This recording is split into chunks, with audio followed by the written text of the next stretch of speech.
స్థాయిలో నిలబడ్డందుకు నాకు చాలా అంటే చాలా చాలా గర్వకారణంగా ఉంది. నా భర్త ఇప్పుడే కాదండి, ఏదైనా అనుకున్నాడంటే అది జరిగేందుకు నిద్రపోడు. నేను మొట్టమొదట స్టేజ్ ఎక్కినప్పుడు ఇదే తిరుపతి పట్టణంలో మా వారు 6 monthsలో నేను క్రౌన్ డైరెక్టర్ అవుతానని చెప్పారు. 4 monthsలో క్లియర్ అయ్యారు. కానీ మా వారి స్థాయికి రావడము చాలా అంటే చాలా కష్టం ఉందండి. తిండి తినక, నిద్ర మేల్కొని, సరిగ్గా పడుకోకుండా, నాతో కానీ, పిల్లలతో కానీ, అమ్మగారితో కానీ, ఎవరితో కానీ చాలా తక్కువ అంటే చాలా తక్కువ సమయం గడపడం జరిగింది. ఆ తక్కువ సమయాన్ని ఇప్పుడు చాలా హ్యాపీగా సెలబ్రేట్ చేస్తున్నాను.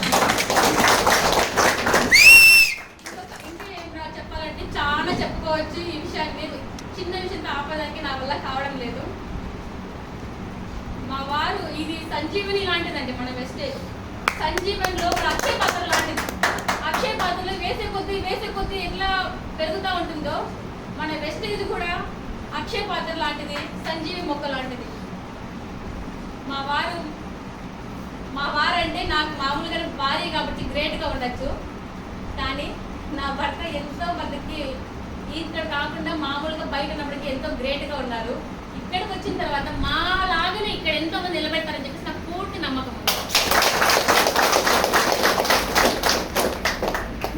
ఇంకా చాలా ఉన్నాయి కానీ ఈ సంతోషంలో మర్చిపోతా ఉన్నాను.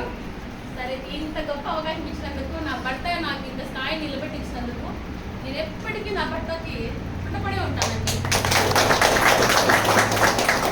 సంతోషకరమైన విషయం ఏమంటే ప్రతి ఆడపిల్లకి ఒకటే పుట్టినీళ్ళు దొరుకుతుంది. నాకు 2 పుట్టినీళ్ళు. అమ్మగారింట్లో పుట్టాను, అత్తగారింట్లో పెరిగాను. మా అమ్మకి ఎంత నన్ను తినడానికి ఎంత రుణపడి ఉంటానో, అత్తగారింట్లో నా భర్త నాకు ఇచ్చినందుకు మా అత్తగారు చెప్పాలని ఇంకోటి ఏం లేదనుకుంటా. అందరికీ నమస్కారం అండి.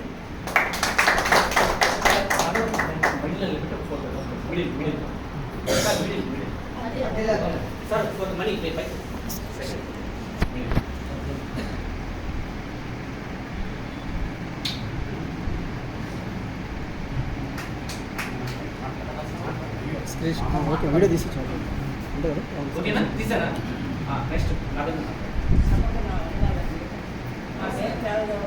నా బిడ్డ ఎంత కష్టపడినాడో, రెయ్యి అనక పొద్దులు అనక రెయ్యేస్తాడా, ఎంత రైతులకు వస్తారైనా వచ్చేసుకున్నా. ఎప్పుడు మనం కూర్చొని తిన్నామంటే అమ్మ కూర్చొని తినేది కాదు. ఇప్పుడు 10 మందితో పాటు నేను ఎదగాల, నేను నచ్చినంత చూడాలని ప్రతి ఒక్కరిని నేను ఎగదీసుకోవాలమ్మా. నేనే కాదు, నా కింద కూడా ఎగదీసుకోవాలని వాళ్ళు కష్టపడినాడు. వీడుండే బిడ్డలు అందరూ కూడా నా బిడ్డ మాదిరే కష్టపడి నచ్చినాక అందరూ పైకి రావాలని